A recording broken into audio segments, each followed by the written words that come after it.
بسم اللہ الرحمن الرحیم۔ السلام علیکم ورحمۃ اللہ وبرکاتہ۔ پیارے عزیزو، امید کرتی ہوں آپ سب لوگ خیر و عافیت سے ہوں گے۔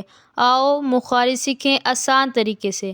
Episode number 10۔ جیسا کہ آپ لوگ جانتے ہیں، پچھلی والی کلاس میں ہم نے حروف عرفیہ میں سے حروف لام کے بارے میں پڑھا تھا۔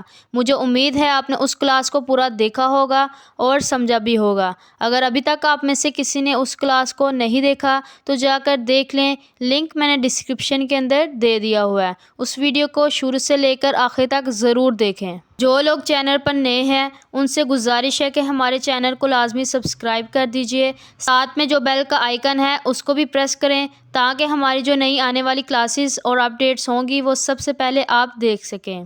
تو آج کا جو ہمارا ٹاپک ہے وہ ہے حروف عرفیہ میں سے حروف نون کا۔ ان کا مخرج لام کے مخرج سے ملتا جلتا ہے، لیکن تھوڑا سا یہاں پر آپ کو فرق دیکھنے کو مل جائے گا۔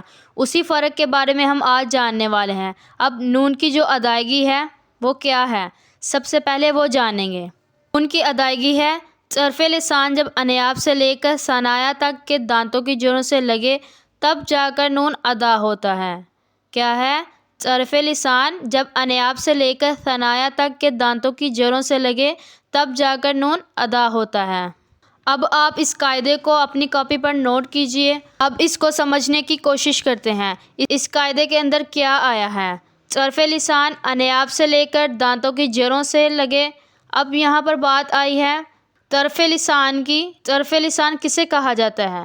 زبان کا جو سامنے والا کنارہ ہوتا ہے جو نوک کے ساتھ ہوتا ہے اسے کہا جاتا ہے طرف لسان۔ یہ میں نے آپ کو پچھلی والی ویڈیو میں اچھے سے سمجھا لیا ہے۔ اگر آپ نے اس ویڈیو کو نہیں دیکھا تو لنک آپ کو ڈسکرپشن میں مل جائے گی۔ جیسا کہ آپ اسکرین کے اوپر امیج کو دیکھ رہے ہیں، یہ جو زبان کی امیج شو ہو رہی ہے، اس کے سامنے والا جو پارٹ ہے یلو کلر میں جو پارٹ ہے اسے کہا جاتا ہے طرف لسان، یعنی زبان کا سامنے والا کنارہ۔ یہ لیفٹ سائڈ پہ بھی ہوتا ہے اور رائٹ سائڈ پہ بھی ہوتا ہے۔ تو جب یہ زبان کا سامنے والا کنارہ جب یہ طرف لسان انیاب سے لے کر ثنایا تک کے دانتوں کی جڑوں سے لگ جاتا ہے تب جا کے نون ادا ہوتا ہے۔ اب انیاب سے لے کر ثنایا تک کون سے دانت ہیں؟ اگر آپ نے دانتوں کے نام یاد کیے ہوئے ہیں تو آپ کو یہ سمجھنے میں آسانی ہو جائے گی۔ تو انیاب ہوتا کیا ہے؟ نوکیلا دانت جو بہت تیز ہوتا ہے اسے کہا جاتا ہے انیاب۔ انیاب کے بعد آتے ہیں رباعیات، اس کے بعد آتے ہیں ثنایا۔ تو یہ 4 دانت آتے ہیں، یہاں سے بھی اور یہاں سے بھی۔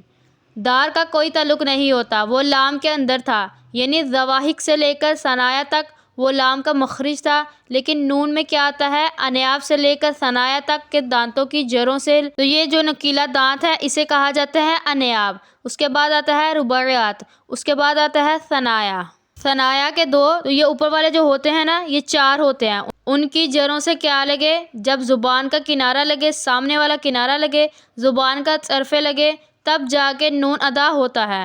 کلیئر ہو گیا؟ اس کا مخرج سمجھ میں آ گیا؟ اب ہم اس کی مشق کرتے ہیں۔ کیسے؟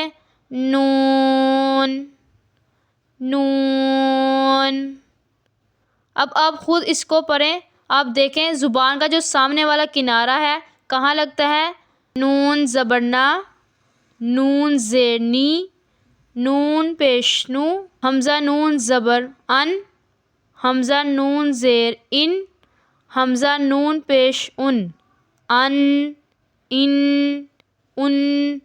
اب کہیں پر جو ہے وہ نون مشدد آ گیا، یعنی نون تجدید کے ساتھ آ گیا، وہاں پر آپ نے گنا بھی کرنا ہے، یعنی وہاں پر آپ نے گنا زمانی کرنا ہے۔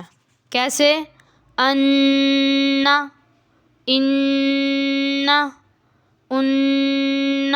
تو یہ گنا کے ساتھ ہم نے اس کو ادا کیا، لیکن اس کی جو ادائیگی ہے وہ کہاں پر ہے؟ زبان کا جو سامنے والا کنارہ ہے یہ کہاں لگتا ہے؟ انیاب، رباعیات اور ثنایا کے جو اگلے والے 2 دانت ہیں ان کی جڑوں سے، ان دانتوں کی جڑوں سے لگتا ہے، تب جا کر نون ادا ہوتا ہے۔ تو مجھے امید ہے آپ کو یہ کلاس اچھے سے سمجھ میں آئی ہوگی۔ اگر آپ کو اس کلاس سے فائدہ ہوا تو اپنی دینی بھائیوں اور بہنوں سے اس کو لازماً شیئر کر دیجئے۔ تو مجھے اجازت دیجئے، ملتی ہوں انشاءاللہ اگلی کلاس میں، اگلے ٹاپک میں۔ تب تک آپ خوش رہیں، سلامت رہیں، امن میں رہیں، حفاظت میں رہیں۔ السلام علیکم ورحمۃ اللہ وبرکاتہ۔ ہاں